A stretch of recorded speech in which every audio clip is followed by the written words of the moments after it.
నమస్తే అందరికీ. ఈరోజు నేను ఒక ప్లేస్‌కొచ్చినాననమాట. అదే పార్టీకొచ్చిర్రనుకుంటుర్రా?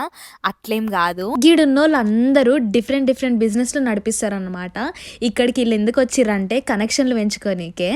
జనరల్‌గా మనమేమో కలిసినాక దోస్తాను జేస్తాము.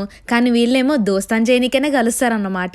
అంటే ఒకరికొకరికి తెలుసుకొని, ఒక్కొక్కరికి ఎక్కడన్నా యూజ్ అవుతే కనెక్షన్‌లు పెంచుకుంటే బిజినెస్‌లు మంచిగా నడుస్తాయి గాబట్టి, ఇట్లాంటివి చాలా ఇంపార్టెంట్ లాగా కన్సిడర్ చేస్తారు వీళ్ళు. మన పెళ్ళున్నప్పుడు అందరికి మన పెళ్లి కార్డులిచ్చినట్టు, ఈడికొచ్చినప్పుడు గూడా మన బిజినెస్ ఇదని జెప్పేసి మన విజిటింగ్ కార్డులియ్యాలన్నమాట ప్రతొక్కరికి. ఎక్కడికన్నా యూజ్ అవుతదని జెప్పి. నేనైతే మన కీ లెండింగ్ అక్క తరపు నుంచొచ్చి ఆమె విజిటింగ్ కార్డులందరికీ పంపించిన. ఎవరెవరికెళ్ళైతే ఎక్కడన్నా ఆస్ట్రేలియాలో లోన్‌లు గావాలంటే, ఈ అక్క దగ్గరికి రండ్రని మస్తు జబర్దస్త్ లోన్ ఇప్పిస్తదని జెప్పి. ఇట్లా ఆస్ట్రేలియాల పార్టీలు, పబ్బీలని గాకుండా ఇట్లా నెట్‌వర్క్ మీటింగ్‌లలో గూడా అటెండ్ అవ్వుడు మస్తు యూజ్ అయితదని నాకు గీన్నే అర్థమైందన్నమాట. గట్ల మినిమమ్ ఉంటది మనతోటి మరి.